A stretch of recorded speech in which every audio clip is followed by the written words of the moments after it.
I've been. Dreams are seeds we plant, my friend. Dusty boots, but a heart of gold. Your story's waiting to be told. Inventive journey, here we go. Through highs and lows, we let it flow. Startups rising, small but shine. Your time is now, your stars align.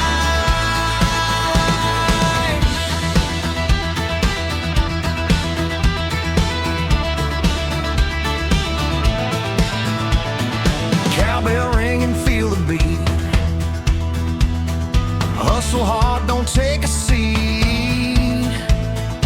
Every step you're blazing trails. Invented journey never fails. Inventive journey, here we go. Through highs and lows, we let it flow. Startups rising, small but shine. Your time is now, your stars align.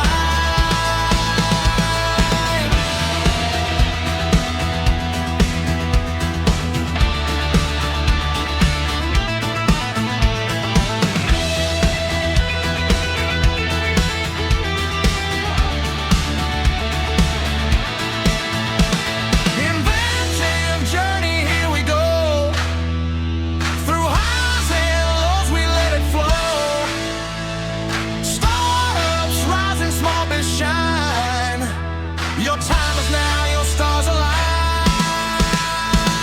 Inventive journey, here we go. Through highs and lows, we let it flow. Startups rising, small but shine. Your time is now, your stars align.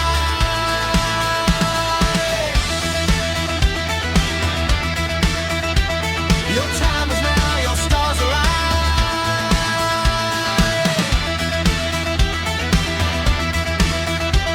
Your time is now, your stars align.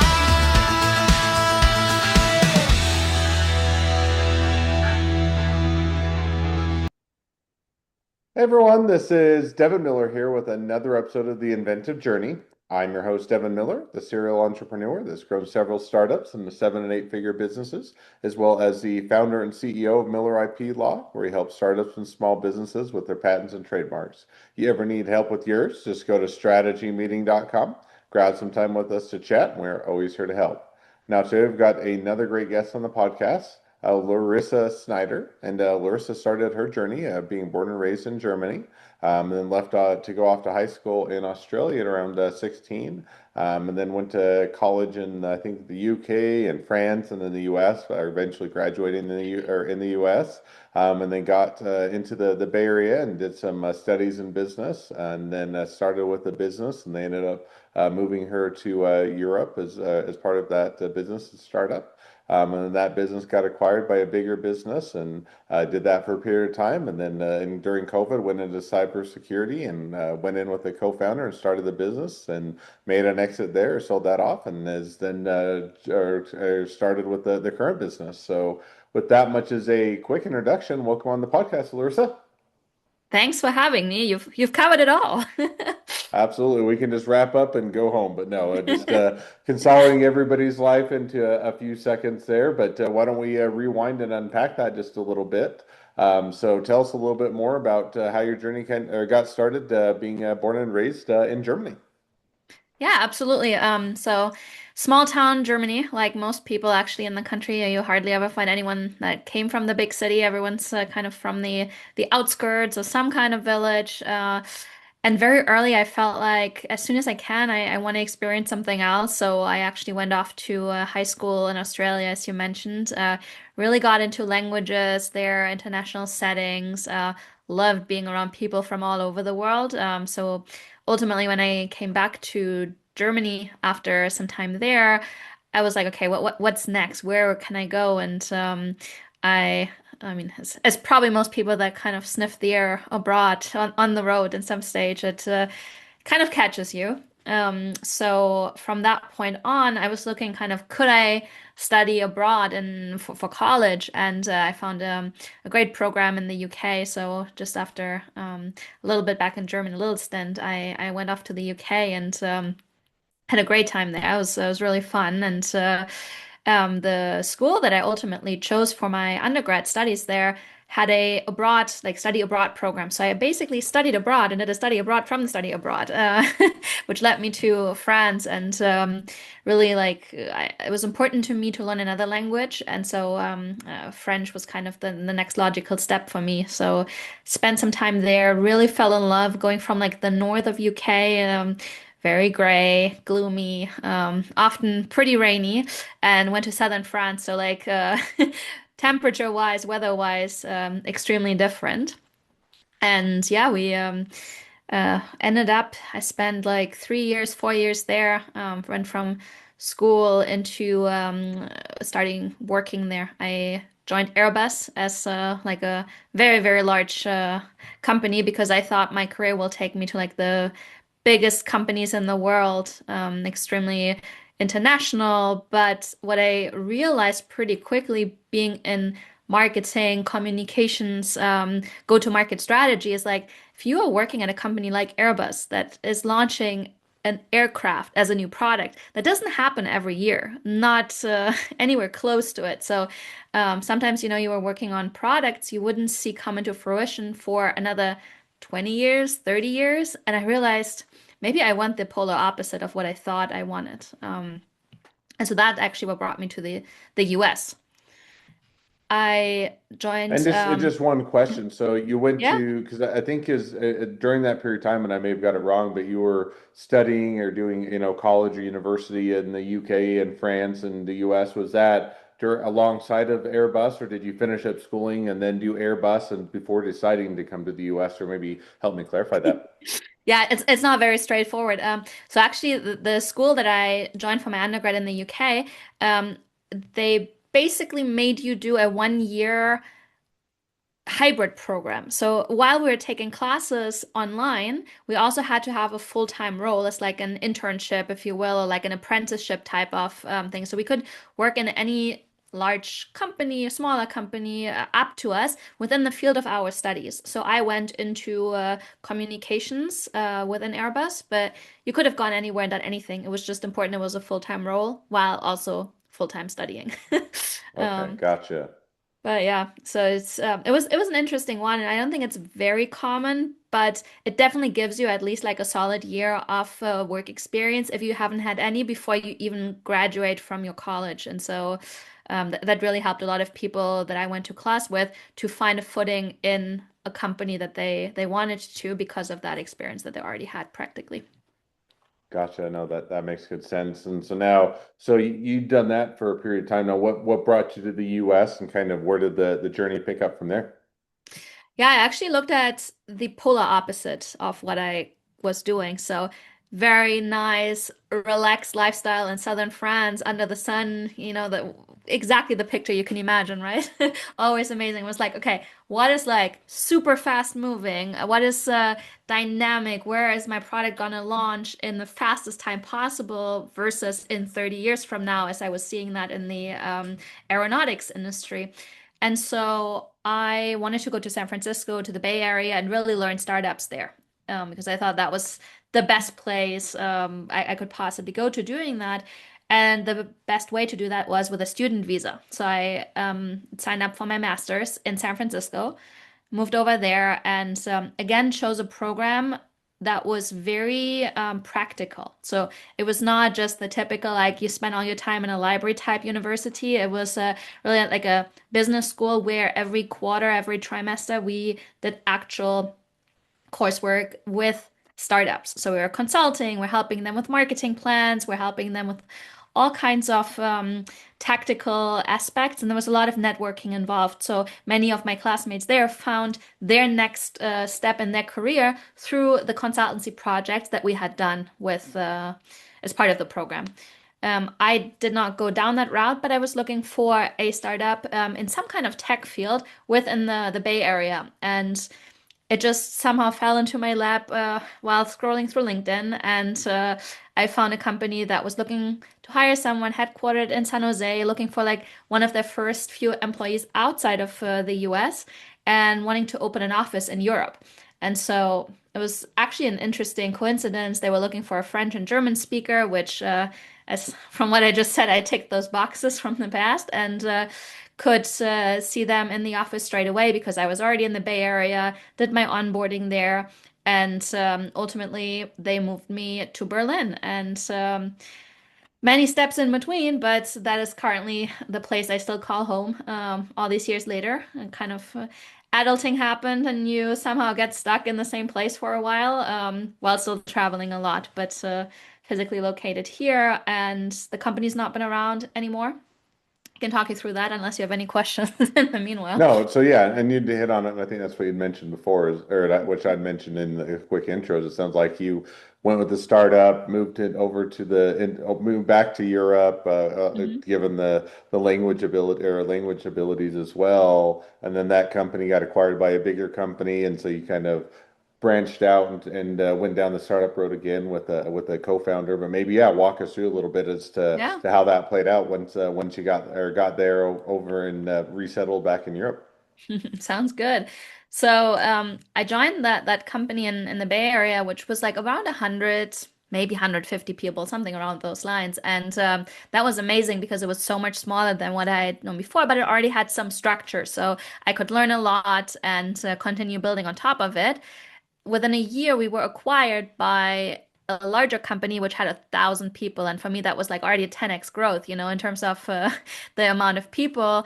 Very different state of the business, lots of learnings there too. We actually IPO'd within my first year there, which was I had never signed up for that. I was like, let me work in this tiny, tiny company, but with that came so many opportunities and possibilities, but also structure. I was always like, I'll do this for a bit, I see what this is about, and then I'll find something smaller again.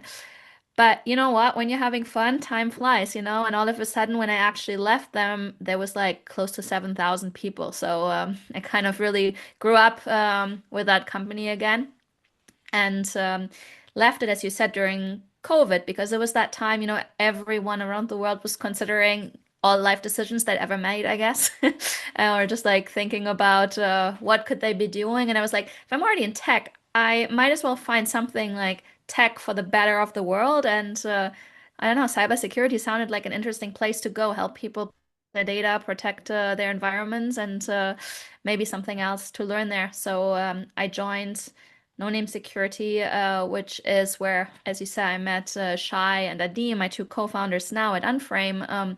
But they had already been around there. Shai co-founded No Name Security. And it was a different space, a different persona we were selling to and marketing to. So from the start, everything was different again. It was also um, most of the people were in Israel, so geographically also very different to my Bay Area community that I'd been working with before. But we had a great time, and while we did that and worked there, I was on the marketing side, I was on the partnership side of things, so a lot of travel and well, actually in a conference, and then that Chat GPT moment, as I like calling it, the LLM appeared in all of our worlds and pockets, if you will. And within just days, actually, everything changed for all of us. The very first couple of days, I think they're all writing poems about our job and our companies. That was like, I think, the first thing that I saw people doing on ChatGPT. But very quickly, it became so much more. Everyone started having ChatGPT as their lawyer and doctor and gardener and whatnot. And we're like, why is this not taking over the business world as quickly? Like there's so much else to do, and people were trying to think about how does it impact us in the work life, not just in the personal life. But we didn't feel people were actually getting that much value and were actually like happy with what was out there. And you know what? That was a perfect time for us to say, let's jump into AI. And so Shai, Adi, and I, we left No Name. That was afterwards. actually acquired by Akamai for 500 million. So timing just worked out perfectly. And now it's been close to 2 years that we've been building Unframe, and very excited about what's going on in AI and the team that we've been able to build in such a short time. No, it sounds like it's this has been a great opportunity. Now, maybe rewinding just a little bit, but you Mhm. mentioned getting into cybersecurity. What was it about cybersecurity that drew you to it? So certainly it's still within the tech realm or the tech Yeah. industry, but what was it to cybersecurity that you thought you could add or make a difference or that you otherwise would want to pursue down that route? I mean, a lot of it was just being challenged again and doing something new, you know? It's not like I felt I had this amazing gift to myself that could just make everything better, to be honest. I wanted to challenge myself and do something new. But actually the company had a lot of great people that I had heard about for a long time in the tech community, and I was like, it would be really fun to work with them and learn from them, and everything felt a little bit uncomfortable to me, so I was like, fantastic, let's try that. No, that makes sense. You know, sometimes it is fun to shift gears or to pursue a new challenge or go in a bit of related but different direction that gives you kind of an ability to stretch yourself a bit. So it sounds like it was a great option. So now you're kind of at your where you're at today, but maybe or catch us up. So, you know, if you were to take kind of where you're at today with continuing the business and the building and the growing it, you know, if you were to look out now in the next, 6 to 12 months, kind of where do you see things headed, or kind of what's next or in store for you? Yeah. So within those almost 2 years, we've grown the team from the three of us initially to close to 100 people. So we really invested a lot of our funding. We raised two rounds, our seed and our A, around 50 million, and really invested that in our go-to-market motion, which I mostly involved with, and obviously our product and platform and R&D efforts. But it's really fun. Like the team is spread across, I think, 8 countries at this stage, and we're starting to have customers on all continents and like really expanding. So that's kind of the foundation that we've built over the last couple of years. I want to say in most places of the business, we've laid the foundation. You know, initially it was all teams of one everywhere, just building what does that look like at Unframe. But now we're there, and like really what's in our like on the near-term horizon for the next 6 to 12 months really is the machine to be rolling. You know, like we have a person in this department. Well, now let's have 5 people in that department and really scale what we build as the foundation. We have sales teams that have worked really, really well in the UK, in uh, I don't know, let's say some kind of like Florida, you know, like that's worked really well. Let's do the same thing in California. Let's do the same thing in Singapore and the same thing in Australia, and just like rinse and repeat. Obviously, always with a regional touch point, and like we're never the ones that build the 3 to 5 year plans, but I think we have a lot of learnings from what we have done so diversely in the last few months that we build on that and do more of the same. And honestly, we're very lucky that with our motion, our product, our platform, our customers come back for more very regularly. So even though at the start you have just a few customers and you take a lot of learnings from them, well, if you have a product that's diverse enough that can be used by multiple people in the company, it's really nice to have repeat customers that come back for other ones of our products that they want to use in different business units and different teams and different departments, and that they really see us as like this strategic partner for their strategy. That's really amazing for us already. Awesome. Well, sounds like it is an exciting direction or a fun direction to be headed in, and should present some great opportunities. So it should be a fun road and path yet ahead. So. With that, now as we are wrapping towards the end of the episode, love to wrap up with the same couple questions I'd like to ask at the end of each episode. So with that, the first question I'd like to ask is, along your journey, what was the worst business decision you ever made? What'd you learn from it? Yeah, I actually thought about that question for a bit. And while I feel like, we haven't made the major big fuck up. I'm not sure if I'm allowed to say this word on this show, but not the very worst decision. But I think very early on, we hired one or two people that on paper seemed very strong, but they were just too early for the stage that we were at, and when you only have like 5 employees and one or two of them are maybe not the perfect fit, it kind of sets a weird dynamic and wasn't ideal, I think, for the team dynamics and culture at the start. Because honestly, what you need in the very first few months of your business is, well, customers and product. And we really optimized for like the most perfect, polished product very on, but the proof wasn't really there yet. So I think until you have the well-functioning machine and demand really exists at scale, all that the company needs is like a few engineers building something and then someone focusing on generating demand and customers. Forget everything else because that really is just noise until you have like that spinning flywheel on. So forget the fluff. Yeah, and I think that sometimes when you're early stage of that, you tend to focus on, hey, we're got to build big, and it makes us feel great that we got all this staff and all this overhead and all these people and moving parts and all these things, and yet oftentimes that one you may not be ready for, or you're going to burn through a lot more cash reserves, or even if you're making it, it's still not the best expenditure of funds, and two, it becomes a greater managerial and headaches and everything that Yeah. goes along with it. So it's an easy mistake to make, but a great one to learn from.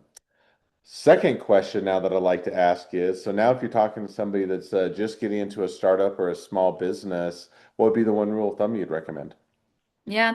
I mean, especially if you are the founder or like one of the first employees or key executives, this is probably not a very popular opinion, but don't really plan too much else in your life for the foreseeable future. I think that's what I often say to friends as well, because you need to be honest about the commitment that you're going to be putting into the business. And either you're really in or you're not, because any like half commitment is just not going to move the business forward and is also not going to make you happy because I am very much at peace with, I know I'm working constantly day and night and weekend and whatnot, and I'm happy with that because I'm having a lot of fun and that's what I like doing. But if you will resent all of your friends meeting at a bar at like 6 p.m. for after work drinks or they going on weekend trips, I think you just won't be happy in the role. And I think it's very important, especially when you're going in with co-founders, like you're signing off your life to them basically, and investors as well, and all of your employees. So I think it's very important to just spend some time with yourself, think about it, and be happy with this is going to be your life now for a while. No, that's some great piece of advice and a great takeaway. So, well, now as we do wrap up, if people want to reach out to you, they want to be a customer, they want to be a client, they want to be an employee, they want to be an investor, they want to be your next best friend, any or all of the above, what's the best way to reach out to you, contact you, find out more? Yeah, sounds great. I mean, if you want to learn more about the company, the product, unframe.ai, check it out. But if you just want to be in touch with me, Larissa at Unframe.ai is my email. You can find me on LinkedIn at Larissa Schneider as well. So happy to chat about any of the above, and always great to have a new friend too. Awesome. We'll definitely encourage people to reach out, support a great business, expand their network, and if nothing else, make a new best friend. So, with that, thank you again, Larissa, for coming on the podcast. It's been fun. It's been a pleasure. Now, for all of you that are listeners that are out there, if you have your own journey to share and you'd like to be a guest on the podcast, we'd love to have you. So, go to inventiveunicorn.com, apply to be on the show. Couple more things as listeners, make sure to click share, subscribe, leave us a review, helps us to reach even more startups and small businesses to help them along their journey to success. And along that note, if along your journey you ever need help with patents or trademarks or anything else with your startup, your small business, just go to strategymeeting.com, grab some time with us to chat, and we're always here to help. Well, thank you again, Larissa, for coming on the podcast, and wish the next leg of your journey even better than the last. Thanks, Davin.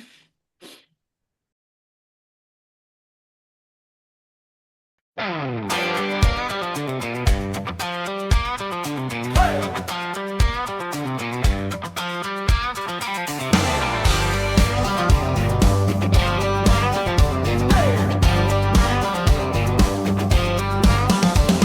road ain't straight, it's got a bend. Dreams of seeds we plant my friend.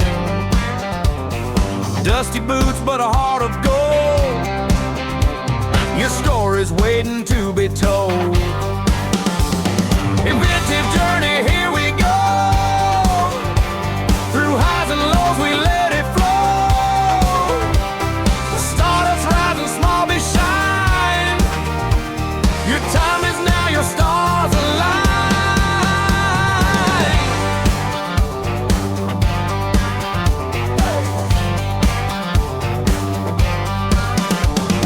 Cowbell ring and feel the beat. Hustle hard, don't take a seat.